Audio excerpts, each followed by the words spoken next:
Si Elena ay isang dalagang halos kasing liwanag ng araw ang ganda. Siya ay 19 na taong gulang at kasalukuyang nasa unang taon ng kolehiyo sa kursong accountancy. Bukod sa likas niyang kagandahan, mahaba ang kanyang maitim at makintab na buhok, mapupungay ang kanyang mga mata, at malaporselana ang kutis. Si Elena ay kilala rin bilang isang masipag at mapagkakatiwalaang estudyante. Hindi lamang siya magaling sa academics, kundi aktibo rin siya sa mga extracurricular activities sa kanilang universidad. Sa tuwing may event o proyekto, madalas siyang mapiling maging leader dahil sa kanyang taglay na dedikasyon at kakayahang mag-organisa. Ang kanyang mga magulang, sina Mang Victor at Aling Rosario, ay hindi matigil sa pagngiti sa tuwing pinag-uusapan ang kanilang anak. Ang anak naming si Elena, talagang biyaya mula sa Diyos. Laging wika ni Aling Rosario sa mga kapitbahay nila. Si Mang Victor naman, na isang jeepney driver, ay palaging ipinagmamalaki si Elena sa kanyang mga pasahero. Sinasabi kung gaano katalino at responsable ang kanyang anak. Kahit hindi marangya ang kanilang buhay, pinipilit ng mag-asawa na suportahan ang lahat ng pangangailangan ni Elena sa pag-aaral. Bukod sa pagiging mahusay na estudyante, si Elena ay may malambot na puso. Isa sa kanyang paboritong gawin ay tumulong sa mga charity event na inorganisa ng kanilang student council. Noong 1 linggo lamang, siya ang nanguna sa isang feeding program para sa mga bata sa Karatig Barangay. Kahit pagod, makikita sa kanyang mukha ang kagalakan sa bawat ngiti ng mga batang natutulungan niya. Ang sarap sa pakiramdam na makapagpasaya ng iba, ang sabi niya sa kanyang matalik na kaibigang si Rina. Sa kabila ng kanyang mga tagumpay, nananatiling mapagpakumbaba si Elena. Lagi niyang sinasabi sa sarili na ang lahat ng meron siya ay dahil sa pagsisikap ng kanyang mga magulang.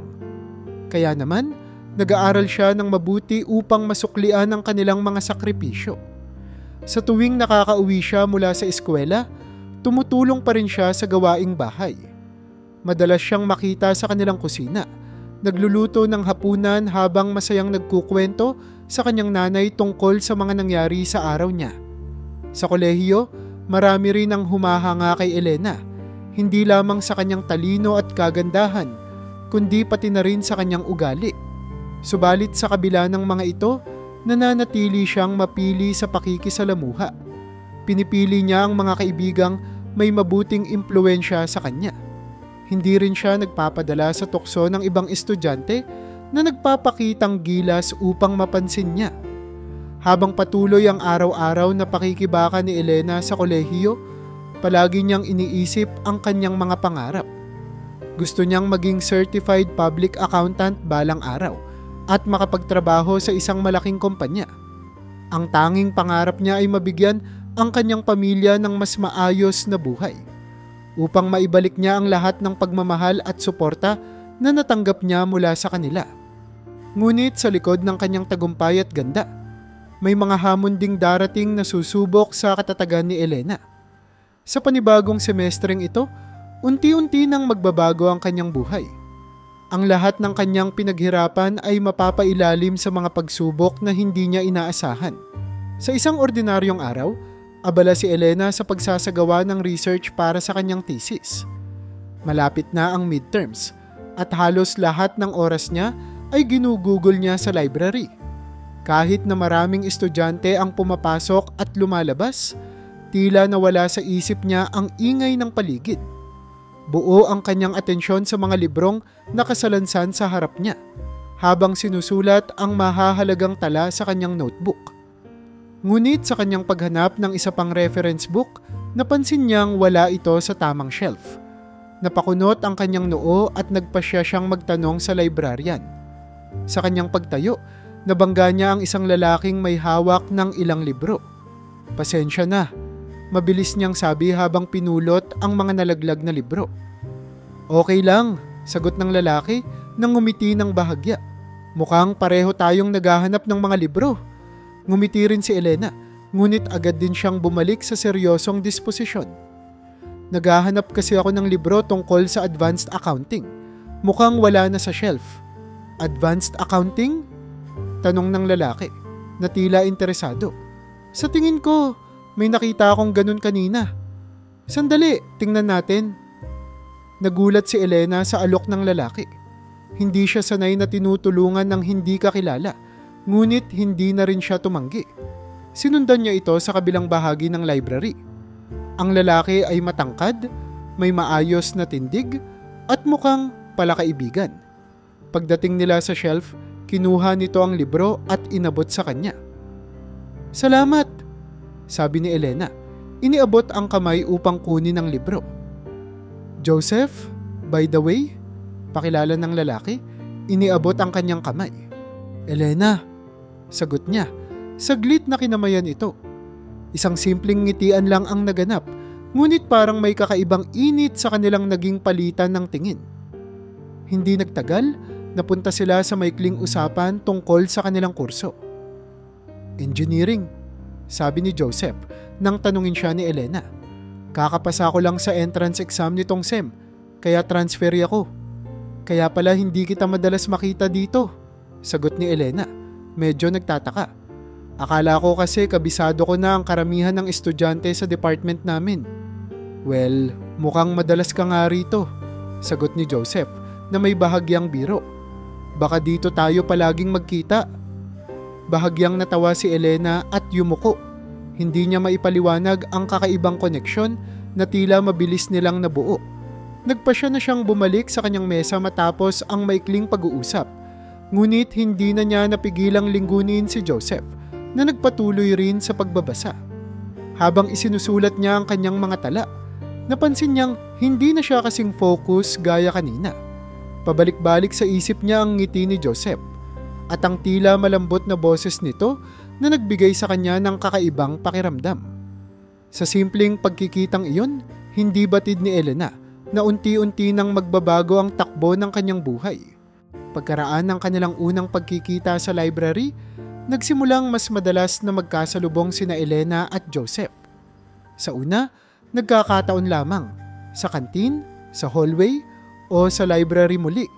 Ngunit habang tumatagal, tila sinasadya na ng dalawa ang pagkakataong mag-usap. Sa bawat palitang tingin at ngiti, lalong lumalim ang kanilang pagkakaibigan. Nagsimula silang mag-usap tungkol sa mga simpleng bagay, kurso, pangarap, at paboritong pagkain. Ang bawat pag-uusap ay tila nagbibigay kay Elena ng kakaibang saya. Isang bagay na hindi niya lubos na nararamdaman noon sa gitna ng kanyang abalang buhay. Isang araw, inimbitahan ni Joseph si Elena na maglakad-lakad sa campus pagkatapos ng klase. Masyado kang seryoso, sabi niya. Minsan, kailangan mo ring huminga. Napatawa si Elena. Hindi ko masyadong forte ang relaxing, pero sige na nga. Isang lakad lang. Habang naglalakad sila sa garden ng universidad, natuklasan ni Elena ang mas malalim na bahagi ng pagkatao ni Joseph. Malayo sa inaakala niyang tipikal na transferee, si Joseph pala ay nanggaling sa isang mahirap na pamilya. Dahil sa kanyang pagsusumikap, nakakuha siya ng scholarship upang makapag-aral sa isang prestihiyosong universidad. Ang kwento niya ay tumimo sa puso ni Elena, na kahit paano'y nakaramdam ng koneksyon sa kanyang pagsusumikap. Sa sumunod na mga linggo, naging mas malapit ang dalawa. Hindi na lang sila nagkikita ng hindi sinasadya. Sinasadya na nilang magkasama. Madalas silang magtulungan sa mga assignments o mag-usap tungkol sa mga proyekto. Unti-unti, natutuklasan ni Elena ang ibang mundo kasama si Joseph. Isang mundo kung saan pakiramdam niya ay mayroong taong tunay na nakakaintindi at tumutulong sa kanya na makakita ng liwanag sa kabila ng kanyang pagiging seryoso at focus sa mga pangarap. Isang gabi, matapos ang isang mahabang araw ng klase, inimbitahan ni Joseph si Elena sa isang maliit na cafe malapit sa campus. Pahinga muna tayo, sabi niya, habang binabayaran ang kanilang order. Minsan, kailangan mong alalahanin na may buhay din sa labas ng school. Ang hilig mo talagang magpaalala niyan, biro ni Elena. Ngunit sa loob-loob niya, ramdam niya ang pasasalamat kay Joseph. Habang nag-uusap sila sa maliit na mesa, biglang nagbukas si Joseph ng usapan na mas malalim. Elena, sa tuwing kasama kita, parang mas gumagaan ang araw ko. Sabi niya, tila kinakabahan. Napatingin si Elena at sa unang pagkakataon, naramdaman niya ang bigat ng mga salitang iyon. Hindi niya maitanggi sa sarili na unti-unti na rin siyang nahuhulog sa lalaking ito. Ang kanilang simpleng pagkakaibigan ay tila nauwi na sa mas malalim na koneksyon. Isang koneksyon na hindi nila inaasahan.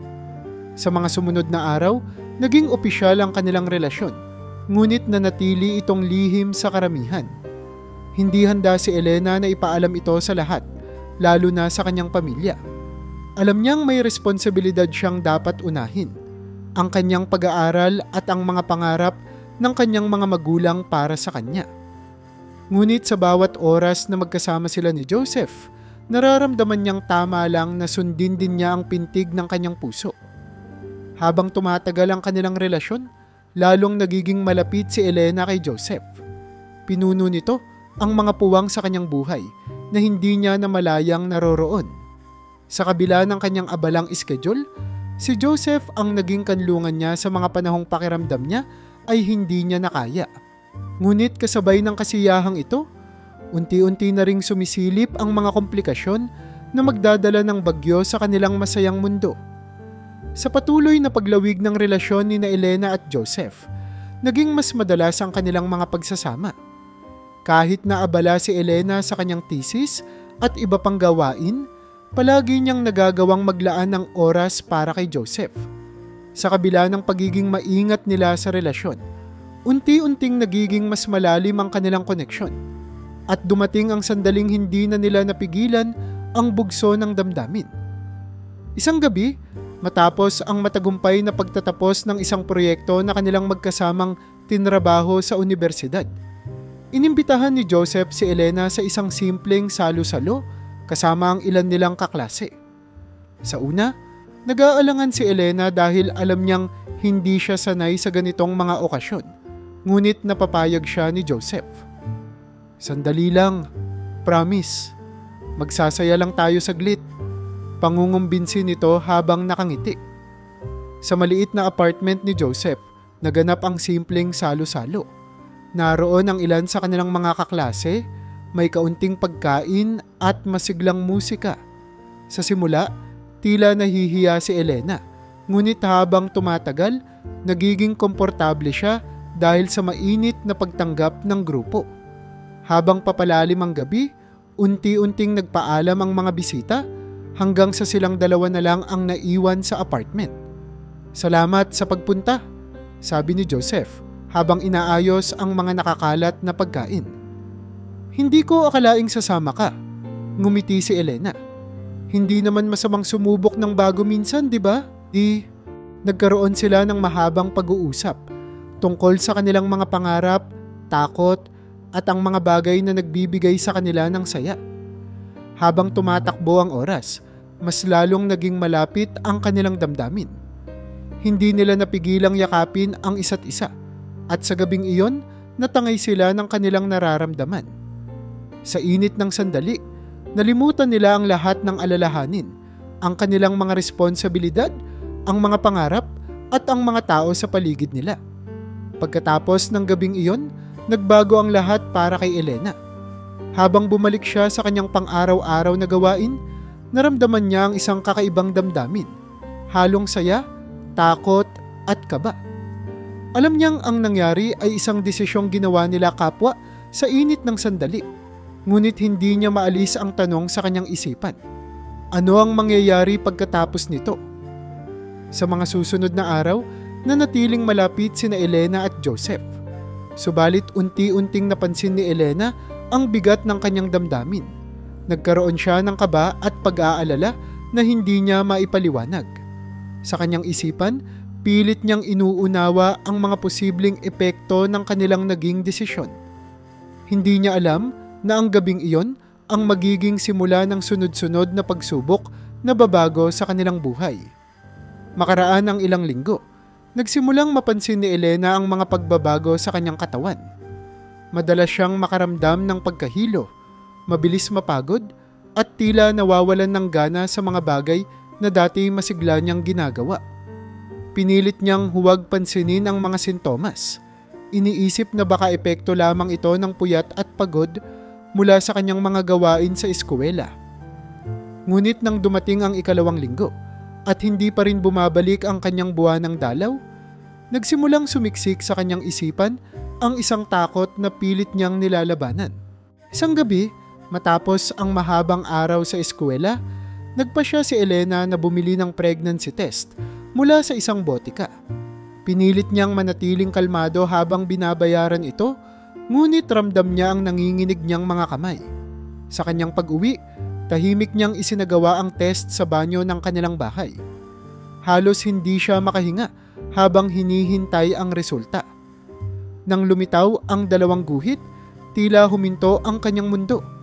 "Buntis ako," bulong niya sa sarili, kasabay ng pagtulo ng kanyang luha. Sa sandaling iyon, lahat ng plano at pangarap niya para sa kanyang sarili at sa kanyang pamilya ay parang isang malaking alon na unti-unting nilalamon ng dagat ng takot at pagkabalisa. Nagkulong si Elena sa kanyang silid buong magdamag. Pilit niyang iniisip kung paano niya sasabihin ito kay Joseph. Hindi rin niya alam kung paano magpapaliwanag sa kanyang mga magulang na laging ipinagmamalaki ang kanyang sipag at talino. Paano nila matatanggap ang balitang ito? Paano niya maipapaliwanag na ang kanilang pinakamamahal na anak, ang kanilang inaasahang tagumpay, ay nasa sitwasyon na ganito? Kinabukasan, nagpasya siyang kausapin si Joseph. Nagkita sila sa isang parke malapit sa universidad, ang paborito nilang lugar para mag-usap ng pribado. Nang makita niya si Joseph, nagdadalawang isip pa siya kung paano sisimulan ang usapan. Ngunit nang tingnan siya nito sa mata at tanungin kung okay lang siya, tila bumigay ang lahat ng pader na itinayo niya upang itago ang kanyang damdamin. "Joseph," mahinahon niyang sabi, halos hindi marinig. "Buntis ako." Nanlaki ang mata ni Joseph at hindi agad nakapagsalita. Ilang sandaling katahimikan ang dumaan bago siya nakabawi. "Sigurado ka ba?" tanong niya, halatang gulat pa rin sa narinig. Tumango si Elena habang pumatak ang mga luha sa kanyang pisngi. "Ginawa ko na ang test. 2 guhit. Joseph, ano ang gagawin natin?" Hindi alam ni Joseph ang sasabihin. Halata sa mukha niya ang halong takot at pagkabalisa. "Elena, pasensya na. Hindi ko alam, pero kakayanin natin ito. Hindi kita iiwan," sabi niya, kahit halata rin sa kanyang boses ang kawalang kasiguraduhan.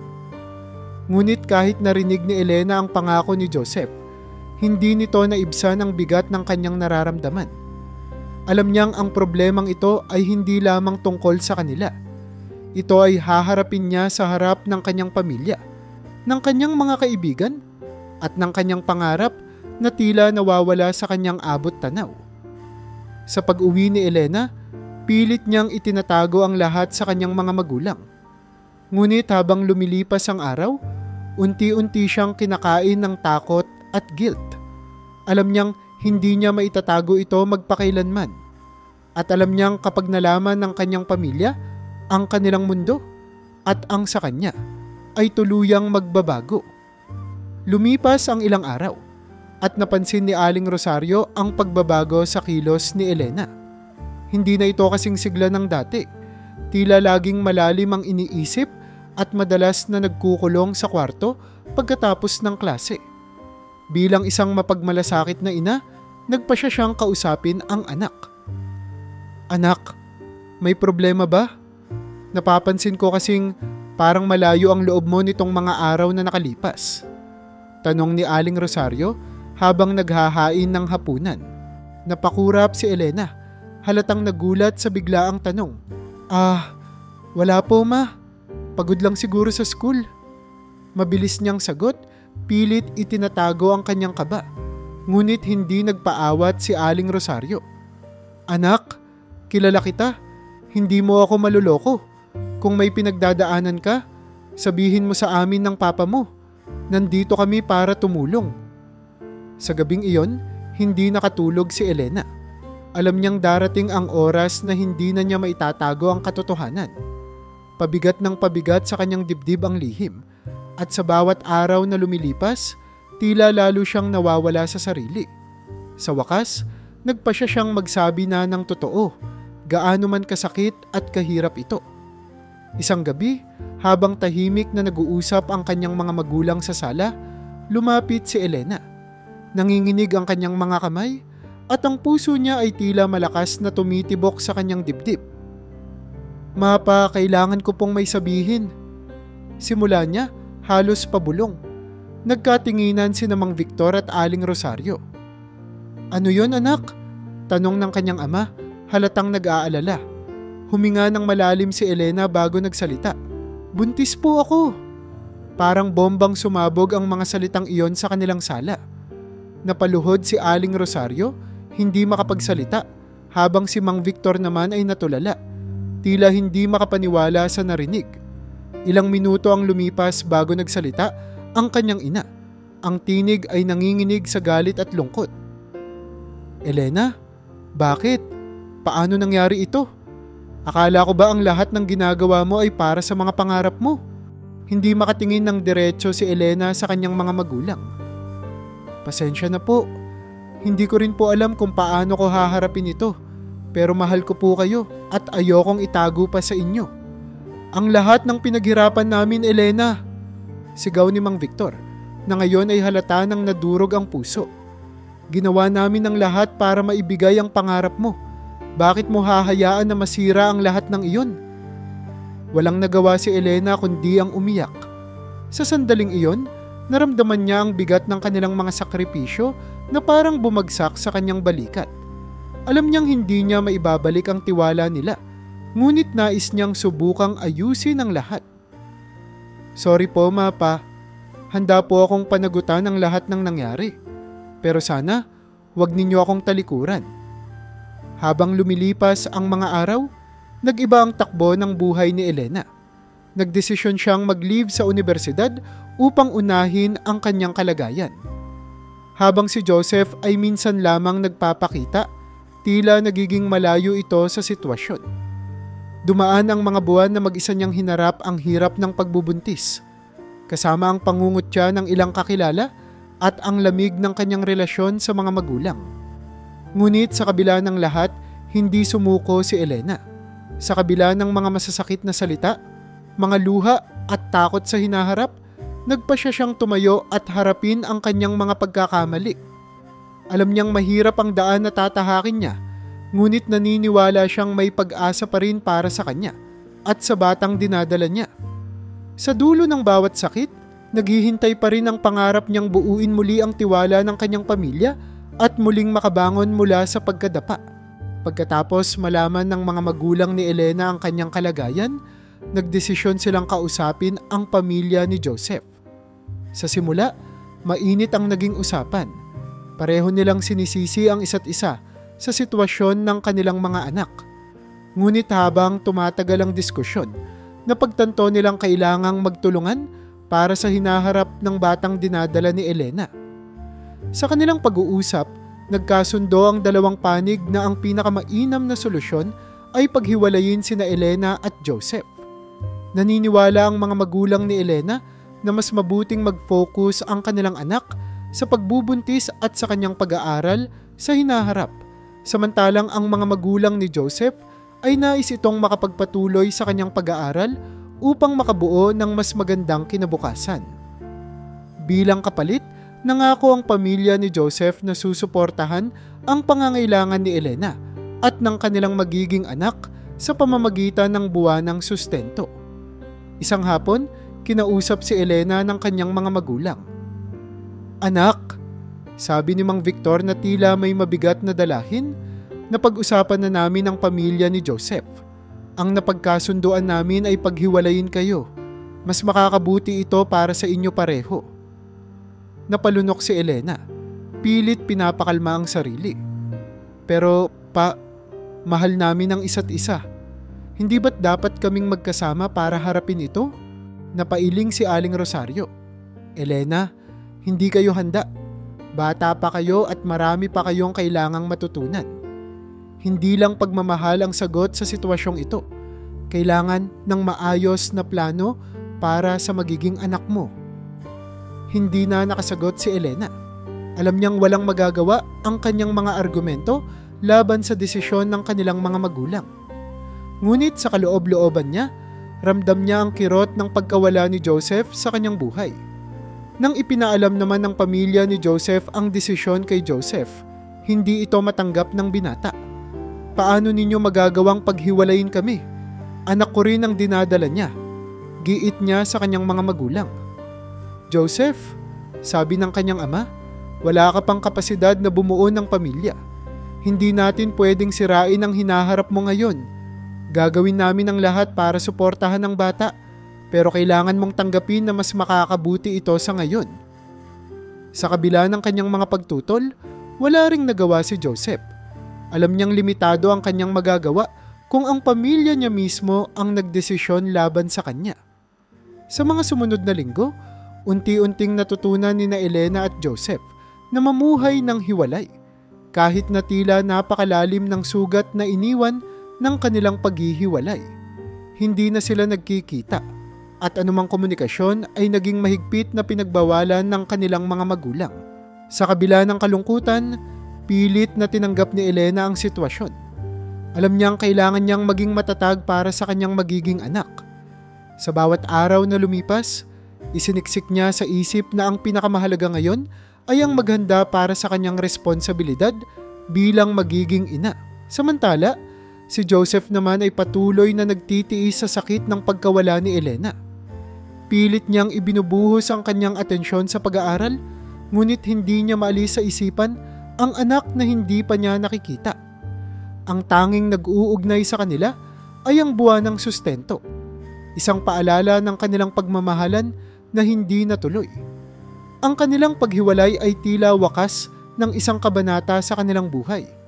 Ngunit sa puso nila, alam nilang ang kwento nila ay hindi pa tapos.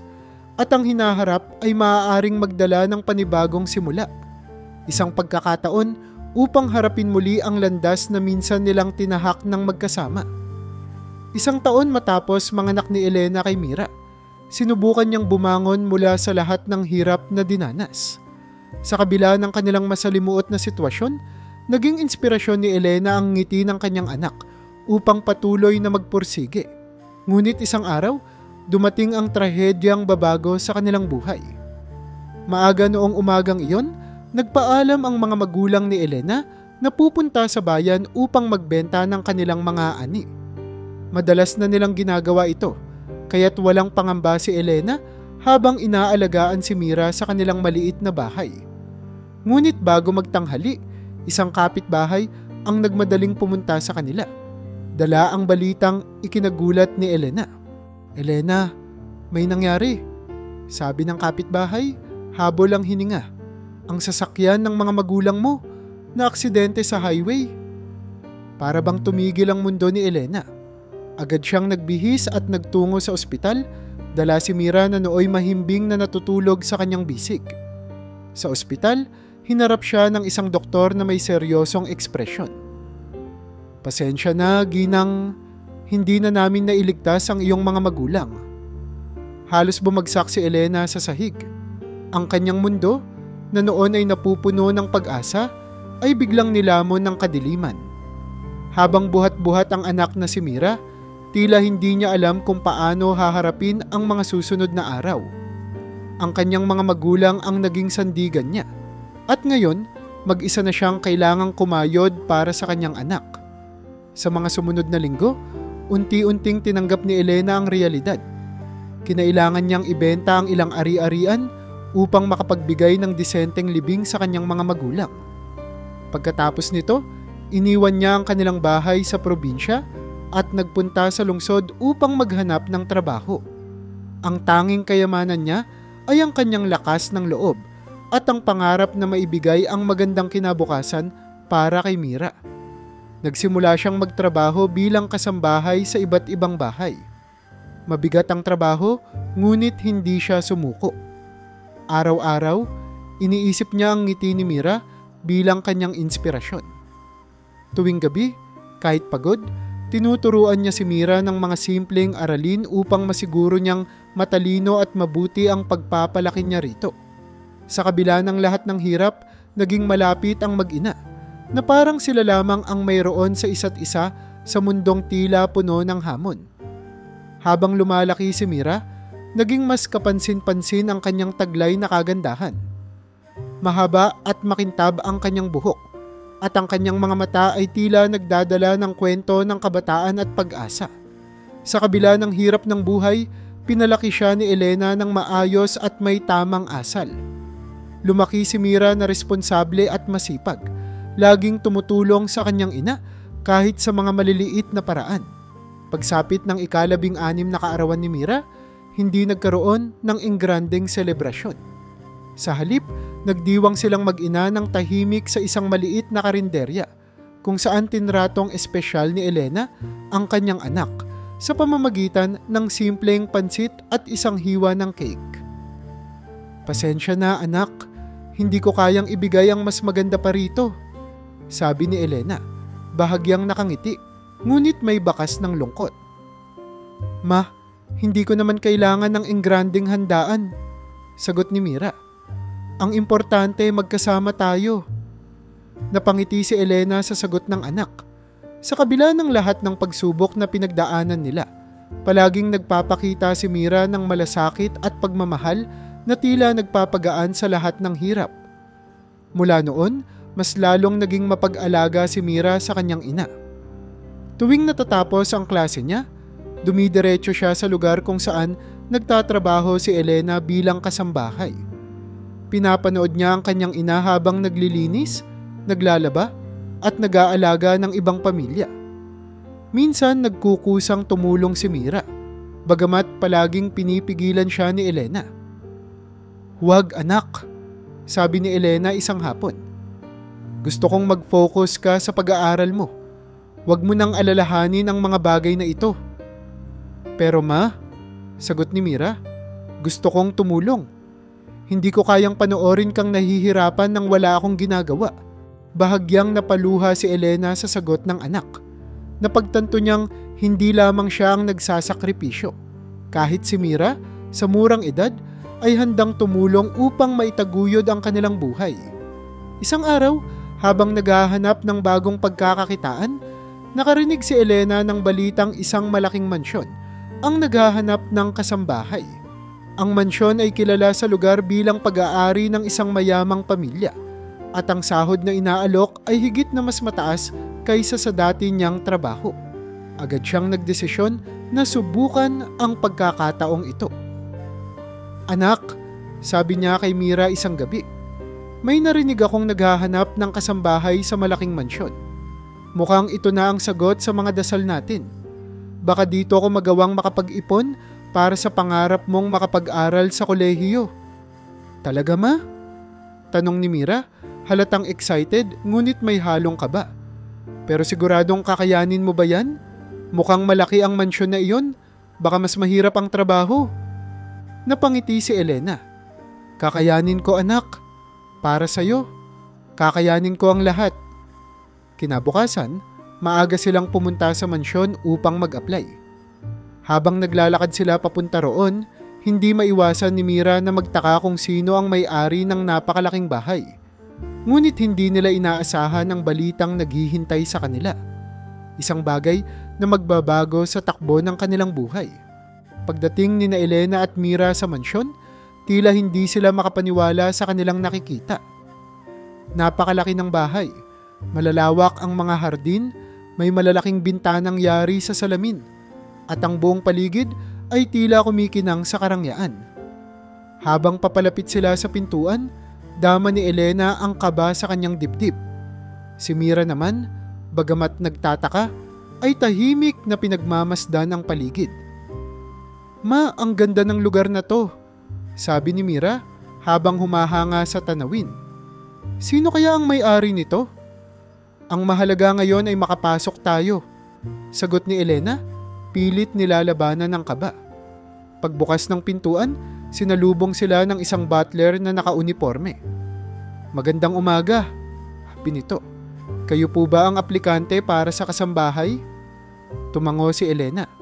Opo sir, ako po si Elena at ito naman ang anak kong si Mira. Kasama ko lang po siya ngayon. Pinapasok sila sa loob ng mansyon. Habang naghihintay sa sala, hindi maiwasang mapansin ni Mira ang marangyang dekorasyon sa loob. Mga mamahaling muebles, kristal na chandelier, at mga painting na halatang gawa ng kilalang mga artista. Hindi niya maiwasang humanga, ngunit sa loob-loob niya, nagtataka siya kung sino ang may-ari ng bahay na ito. Ilang sandali pa, bumukas ang isang pinto at pumasok ang isang pamilyar na muka para kay Elena. Tumigil ang oras nang makita niya si Joseph, nakasuot ng maayos na damit, mukhang elegante at matagumpay. Kasunod nito ang isang babae na halatang asawa niya, at sa likod nila, 2 kabataan. Isang dalagita at isang binatilyo. Parang nawala ang lakas sa mga tuhod ni Elena. Si Joseph, ang ama ni Mira, ang lalaking minsan niyang minahal at iniwan sa nakaraan. Elena? Tanong ni Joseph, halatang gulat na makita siya. Ang asawa ni Joseph, na tila walang alam sa kanilang nakaraan, ay ngumiti ng magiliw. Ikaw pala ang aplikante? Mabuti naman at may karanasan ka na sa trabaho. Hindi alam ni Elena kung paano sasagutin si Joseph at ang kanyang asawa. Ngunit bago pa man siya makapagsalita, napansin ni Mira ang pagbabago sa ekspresyon ng mukha ni Joseph. Tumigil ito sa pagtitig kay Elena at tumingin kay Mira, na noon ay nakatayo ng tahimik sa gilid. Hindi na kailangang sabihin ni Elena kung sino si Joseph. Alam na ni Mira sa kanyang puso ang katotohanan. Ang lalaking ito ang kanyang ama. Sa gabing iyon, hindi mapakali si Elena habang tahimik na nag-aayos sa kanyang bagong kwarto sa mansyon. Napansin ni Mira ang kalungkutan sa muka ng kanyang ina. Ma, siya ba talaga si Papa? Tanong niya, pabulong ngunit puno ng kaba. Tumango si Elena, pinipigilan ng luha. Oo anak, siya ang ama mo. Pero may pamilya na siya ngayon. Hindi na tayo bahagi ng buhay niya. Mukhang masaya naman siya sa pamilya niya, ma. Sabi ni Mira, pilit inuunawa ang sitwasyon. Hindi na natin kailangang guluhin sila. Ayos lang ako. Bagamat masakit sa loob ni Elena, sumang-ayon siya sa desisyon ng anak. Nagpasya silang magpanggap na parang walang koneksyon sa nakaraan, kahit na ang kanilang puso ay puno ng kirot at pangungulila. Ngunit hindi nila alam na si Joseph mismo ang hindi kayang talikuran ang nakaraan. Sa mga sumunod na araw, tahimik na nagtrabaho si Elena sa mansyon, habang si Mira ay nag-aaral. Madalas niyang mapansin si Joseph na tila nagmamasid sa kanya mula sa malayo, ngunit hindi ito nagsasalita. Sa tuwing may pagkakataon, palihim na kinakausap ni Joseph si Mira. Kamusta ang buhay niyo, anak? Tanong ni Joseph sa isang pagkakataon.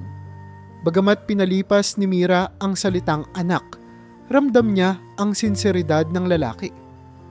Ayos lang po kami.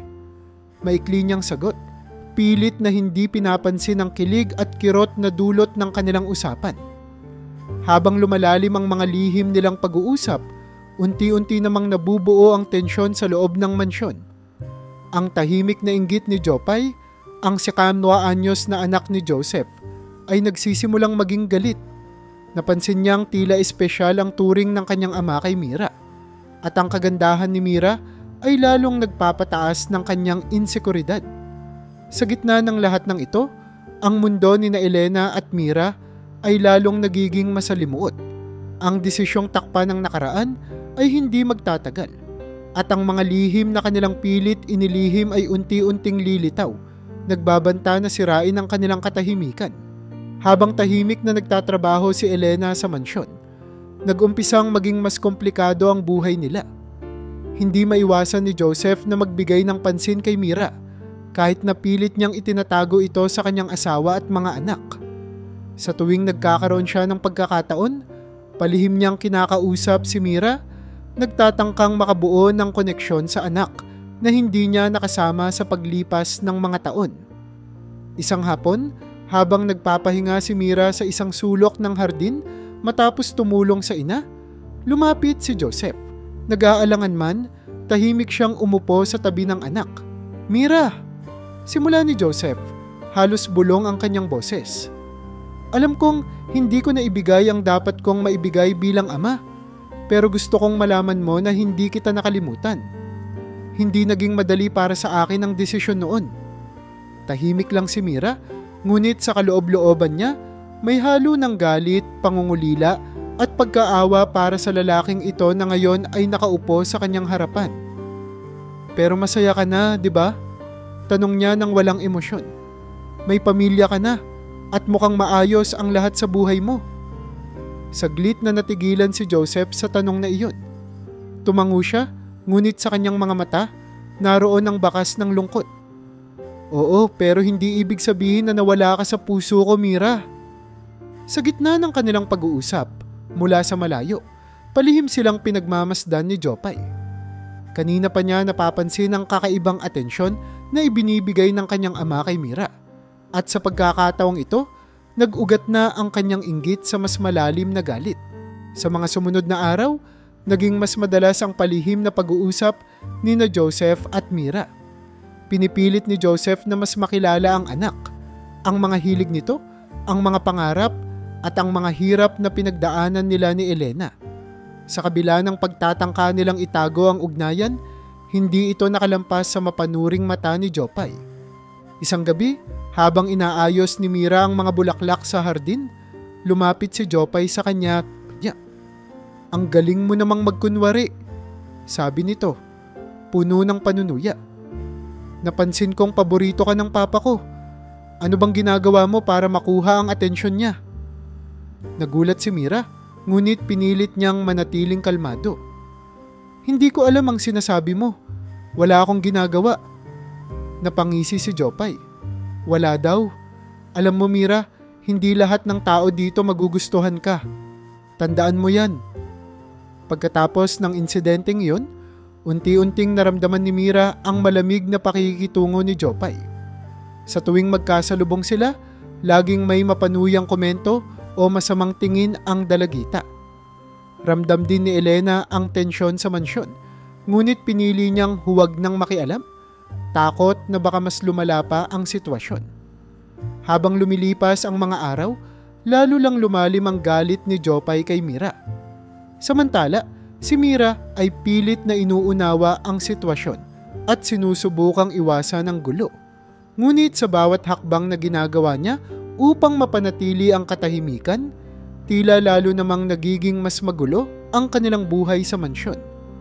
Ang pagtatago ng nakaraan ay nagiging mas mahirap at ang hinaharap ay tila nagbabadya ng mas malaking pagsubok. Sa mga sumunod na linggo, lalong lumala ang tensyon sa mansyon. Hindi na maitago ni Jopay ang kanyang galit kay Mira. Habang si Joseph at Mira ay palihim na nagkakausap, tila lalo lang itong nagiging mitya ng inggit at puot ni Jopay. Sa bawat pagkakataon, nagpapakita siya ng hindi magagandang asal kay Mira, mapanuyang salita, tahasang panlalait, at minsan pa'y mga aksyon na nagpaparamdam kay Mira na hindi siya tanggap. Isang araw, habang nag-aaral si Mira sa isang sulok ng mansyon, dumaan si Jopay kasama ang kanyang nakababatang kapatid na si Jaren. Tahimik lamang si Mira habang sinusubukang mag-focus sa kanyang ginagawa, ngunit bigla siyang nilapitan ni Jopay. "Ang arte mo naman," sambit ni Jopay, halatang puno ng panunuya. "Akala mo kung sino ka para magmukhang importante dito?" "Hindi ko alam kung ano ang problema mo sa akin," sagot ni Mira, pilit na kalmado, ngunit halatang nasasaktan. "Pwes, sasabihin ko sa'yo," sagot ni Jopay, tinaasan siya ng kilay.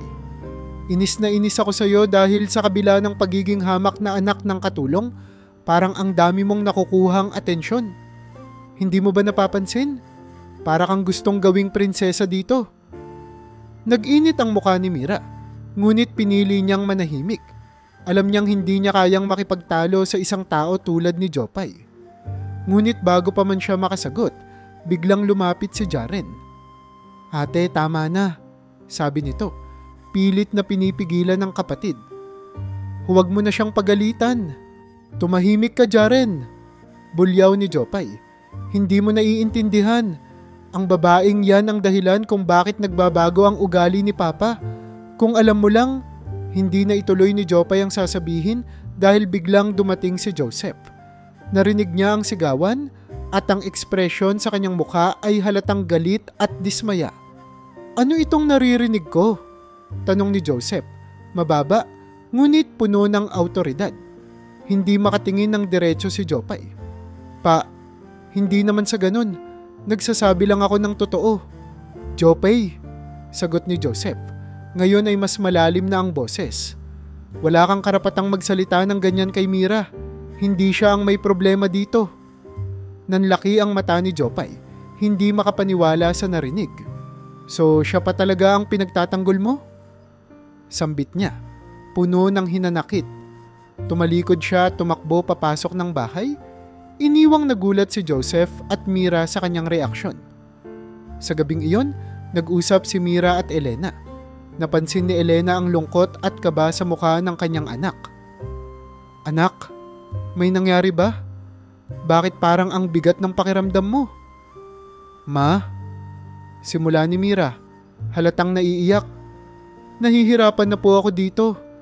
Ang dami pong galit sa akin, lalo na si Jopay.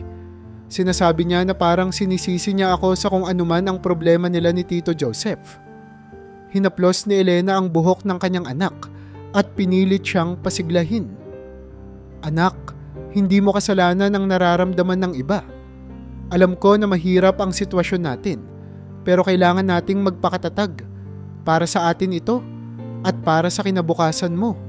Bagamat pinipilit nilang magtiis, alam nilang hindi magtatagal ang ganitong sitwasyon. Ang galit ni Jopay ay tila nagbabadya ng mas malaking sigalot at si Joseph ay tila mas lalo lang nagiging conflicted sa kanyang mga damdamin. Ang buhay sa mansyon ay naging masalimuot na drama, puno ng lihim, inggit at hindi maitatagong hinanakit ng nakaraan. Ngunit sa kabila ng lahat, nananatili si Mira at Elena sa mansyon. Pinipilit na buuin ang kanilang buhay kahit sa gitna ng unos. Habang papalapit ang 17 kaarawan ni Jopay, abala ang buong mansyon sa paghahanda ng ingrandeng selebrasyon. Sa bawat sulok ng bahay, maririnig ang tawanan ng mga bisitang naghahanda para sa malaking okasyon. Ang hardin ay pinalamutian ng magagarang ilaw at mga bulaklak, at ang mesa ay puno ng masasarap na pagkain. Sa gitna ng kaguluhan ng mga preparasyon, lumapit si Jopay kay Mira na noon ay abala sa pagtulong kay Elena sa kusina.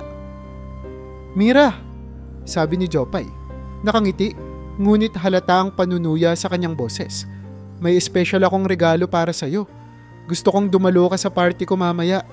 Magbihis ka ng maayos, ha? Ayokong mapahiya ka. Nag-alangan si Mira, ngunit bago pa man siya makasagot, sumingit si Elena. Anak, siguro mas mabuting huwag ka nang sumama, sabi ng ina. Halatang may nararamdamang masama sa tono ni Jopay. Ngunit tumutol si Mira. Ma, wala namang masama kung pupunta ako. Isa lang naman itong party at hindi ko gustong magmukhang bastos. Nang dumating ang gabi ng selebrasyon, nagsimula ng magsidatingan ang mga bisita. Ang buong mansyon ay puno ng ingay at sayawan, habang si Mira ay tahimik na nakaupo sa isang gilid, sinusubukang huwag makaagaw ng atensyon. Hindi nagtagal, tinawag siya ni Jopay papunta sa harap ng mga bisita. Narito si Mira, sabi ni Jopay. Ang kanyang boses ay puno ng peke at matamis na tono. Isa sa mga espesyal na tao sa buhay ko. Tumawa ang ilan sa mga bisita, hindi sigurado kung seryoso si Jopay o nagbibiro lamang. Habang naglalakad si Mira papunta sa harap, binuhat niya ang isang tray ng pagkain na ipinasok ni Jopay sa kanyang mga kamay. Ngunit bago pa man siya makarating sa mesa, sinadya ni Jopay na maitulak ang isang tasa ng mainit na tubig mula sa tray at ito'y tumilamsik kay Mira, dahilan upang mapasigaw siya sa sakit. Ay, sorry! Sabi ni Jopay, ngunit halata sa kanyang ekspresyon ang kawalan ng pagsisisi. Tumigil ang musika at ang lahat ng mga bisita ay nagtinginan sa kanilang direksyon. Tumakbo si Elena papunta sa anak upang tingnan ang kalagayan nito. Habang nililinis ni Elena ang nasunog na bahagi ng damit ni Mira, biglang napansin ni Jopay ang suot na kwintas ni Mira. Nanlaki ang kanyang mga mata at tila hindi siya makapagsalita. Ang kwintas na iyon, kilala niya ang disenyo. Isa iyon sa mga pamanang iningatan ng pamilya ng kanyang ama at imposibleng mapasakamay ni Mira kung hindi ito may espesyal na kahulugan. Ang kwintas na yan, bulong ni Jopay, nanginginig ang boses habang itinuturo ito. Saan mo nakuha yan? Nagkatinginan ang lahat, lalo na si Joseph, na noon ay tumayo mula sa kanyang pwesto. Lumapit siya kay Mira, tinignan ang kwintas at napahawak sa noo. Saan mo nakuha ito? Tanong niya. Halos hindi na itago ang kaba sa kanyang boses. Itinabi po ito ng mama ko para sa akin, sagot ni Mira. Tila nagtataka kung bakit biglang napunta sa kanya ang atensyon ng lahat. Sabi niya, sa papa ko raw ito galing. Tumigil ang lahat. Ang katahimikan ay para bang tumagos sa buong mansyon yun. Si Joseph ay tila hindi makapaniwala. Hinawakan niya ang kwintas at isang bagay ang pumasok sa kanyang isipan. Ang huling beses na nakita niya ang kwintas na ito ay noong iniwan niya ito kay Elena bilang tanda ng pagmamahal na hindi natuloy. Si Mira, bulong ni Joseph, halos hindi naririnig ng iba. Siya ang anak ko. Sa harap ng lahat ng bisita, ibinunyag ni Joseph ang matagal nang nakatagong lihim. Mira ang anak ko kay Elena, sabi niya. Ang boses ay puno ng tapang at pagsisisi. At ngayon, gusto kong malaman niyo lahat na siya ang magiging susunod na tagapagmana ng pamilyang ito. Nagulantang ang mga bisita at lalo na si Jopay na hindi makapaniwala sa kanyang narinig. Paano mo nagagawang sabihin yan, Papa? Kami ang pamilya mo, hindi siya. Ngunit nanindigan si Joseph. Jopay, hindi ko ito ginusto, pero ito ang katotohanan. Si Mira ay may karapatan at dapat siyang tratuhin ng may respeto tulad ng kahit sino sa pamilyang ito. Ang gabing iyon ay naging simula ng masalimuot na pagbabago sa mansyon, habang ang lihim na matagal nang nakabaon ay unti-unting nagbabago sa takbo ng buhay ni Mira, Elena at ng buong pamilya ni Joseph. Pagkatapos ng dramatikong pagbubunyag ni Joseph, nagkaroon ng mabigat na tensyon sa mansyon. Ang mga bisita ay tahimik na nag-usap-usap, halatang naguguluhan sa kanilang mga narinig. Samantala, si Mira ay nanatiling nakaupo, hindi alam kung paano tatanggapin ang bigat ng sitwasyon. Si Elena naman, na kanina pa nasa gilid at nagmamasid, ay naglakas loob na lumapit upang yakapin ang anak. Anak, nandito ako, bulong ni Elena. Pilit na pinapakalma si Mira. Ngunit ang katahimikan ay biglang nabasag nang sumigaw si Jopay. Hindi ito totoo. Napuno ng galit ang kanyang boses. Paano niya magagawang kunin ang nararapat sa amin ni Jaren? Kami ang pamilya mo, Papa. Kami ang totoo mong mga anak. Lumapit si Jopay kay Joseph. Ang kanyang mga luha ay tumutulo na. Bakit mo ginagawa ito? Dahil ba sa kwintas na yan? Kaya mong sirain ang lahat ng dahil dyan? Hindi agad nakapagsalita si Joseph. Ramdam niya ang bigat ng galit ni Jopay, ngunit alam niyang hindi na niya maaaring itanggi ang katotohanan. Jopay, simula niya, mabigat ang boses. Alam kong masakit ito, pero si Mira ay anak ko rin. Dapat niyang makuha ang nararapat sa kanya. Kinabukasan, matapos ang hindi inaasahang kaganapan, nagdesisyon si Joseph na kausapin ng masinsinan ang kanyang pamilya. Pinalabas niya ang mga bisita upang maayos nilang maharap ang problema ng pribado. Sa hapagkainan, naupo sila ni Mira, Elena, ang kanyang asawa, si Jopay, at si Jaren. Tahimik ang lahat, maliban kay Jopay na hindi mapakali. Ano ang plano mo ngayon, Joseph? Tanong ng asawa ni Joseph na halata ang kalungkutan sa boses. Paano tayo babalik sa normal pagkatapos nito? Hindi ko gustong guluhin ang ating pamilya, sagot ni Joseph. Pero hindi ko rin maaaring baliwalain si Mira. Isa siya sa aking mga anak at bahagi siya ng pamilyang ito. Anong ibig mong sabihin? Singit ni Jopay, halatang galit pa rin. Ibig sabihin, mas mahalaga siya kaysa sa amin? Papayag kang ipalit kami sa kanya? Jopay, hindi kita pinapalit kanino man, sagot ni Joseph. Pilit na pinapakalma ang anak. Mahalaga ka pa rin sa akin, ikaw at si Jaren. Pero may karapatan si Mira na makilala at makilala siya bilang bahagi ng pamilya natin. Samantala, si Mira ay tahimik lamang, pinipilit unawain ang nangyayari. Ramdam niya ang bigat ng galit ni Jopay at hindi niya maiwasang sisihin ang sarili sa gulo. Ngunit sa loob-loob niya, naroon ang bahagyang pag-asa na sa wakas ay makilala siya ng kanyang ama. Habang unti-unting nililinaw ni Joseph ang kanyang desisyon, naging malinaw na ang tensyon sa pamilya ay hindi basta mawawala.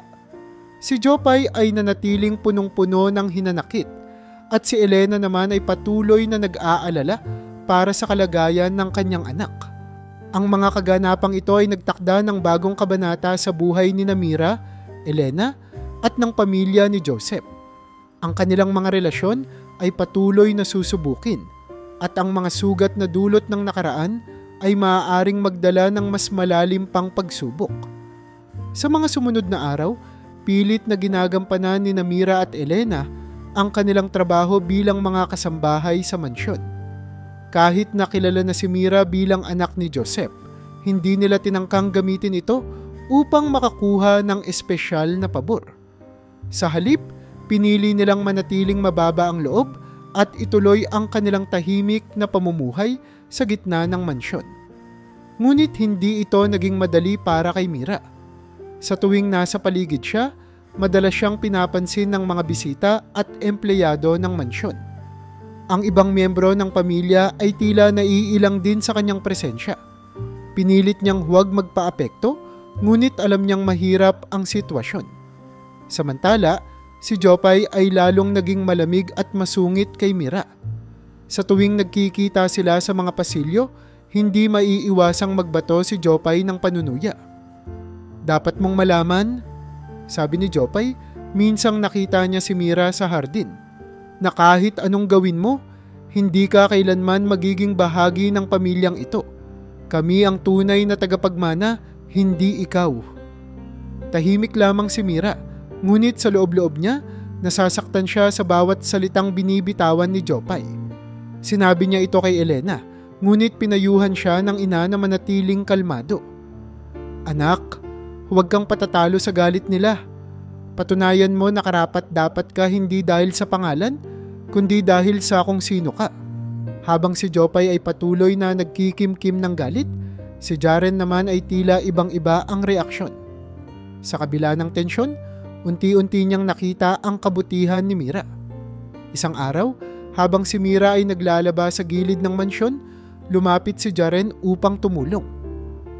Bakit ka tumutulong? Tanong ni Mira, halatang nagulat. Ngumiti si Jaren. Dahil alam kong hindi tama ang ginagawa ni Ate Jopay sa'yo. Gusto kong malaman mo na hindi lahat dito ay galit sa'yo. Gusto ko rin na subukan kitang makilala bilang kapatid. Naging magaan ang loob ni Mira kay Jaren at sa kabila ng hirap ng sitwasyon, nakahanap siya ng isang kakampi sa loob ng mansyon. Ang pagkakaibigan nila ay unti-unting lumalim na nagbigay ng pag-asa kay Mira na maaaring may lugar din siya sa pamilyang ito. Samantala, si Joseph ay tahimik ngunit palaging nagmamasid sa mga nangyayari. Sinisikap niyang gawing normal ang buhay ni Mira sa mansyon, ngunit alam niyang mahirap para sa anak na biglang makapasok sa isang pamilyang puno ng komplikasyon.